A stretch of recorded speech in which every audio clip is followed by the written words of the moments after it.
লা লিগার ম্যাচে রিয়াল সোসিয়েদাদের বিপক্ষে কষ্টার্জিত জয় পেয়েছে রিয়াল মাদ্রিদ। ম্যাচের প্রথমার্ধে দারুণ খেলেছিল লস ব্লাঙ্কসরা।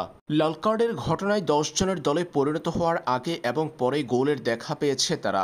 বিরতির পর অবশ্যই প্রতিপক্ষ রিয়াল সোসিয়েদাদের আক্রমণ সামলাতেই ব্যস্ত ছিল রিয়াল মাদ্রিদ। নতুন করে খুব বেশি আক্রমণ করতে দেখা যায়নি জাবি অ্যালোনসোর দলকে।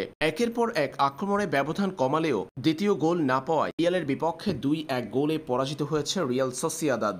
প্রতিপক্ষের মাঠে শনিবার রাতে লা লিগার ম্যাচটিতে ২-১ গোলে জিতেছে রিয়াল মাদ্রিদ। লিগ শিরোপা পুনরুদ্ধারের অভিযানে শতভাগ জয়ের ধারা ধরে রাখল মাদ্রিদের দলটি। পয়েন্ট টেবিলে পূর্ণ ১২ পয়েন্ট নিয়ে শীর্ষে তারা।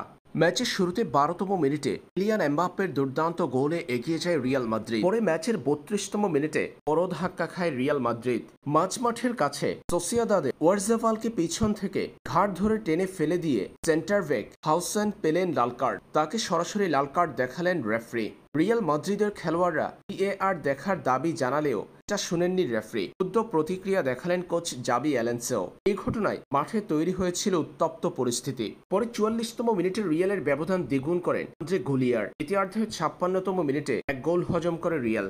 দ্বিতীয়ার্ধের ৫৬তম মিনিটে দানি কারভাহলের হ্যান্ডবলের কারণে পেনাল্টি পায় রিয়াল সোসিয়েদাদ। আর সে পেনাল্টি থেকে গোল করে ব্যবধান কমিয়েছে তারা। তবে শেষ পর্যন্ত এক গোলের লিড ধরে রেখে ২-১ ব্যবধানের জয় নিয়ে মাঠ ছাড়ে রিয়াল মাদ্রিদ।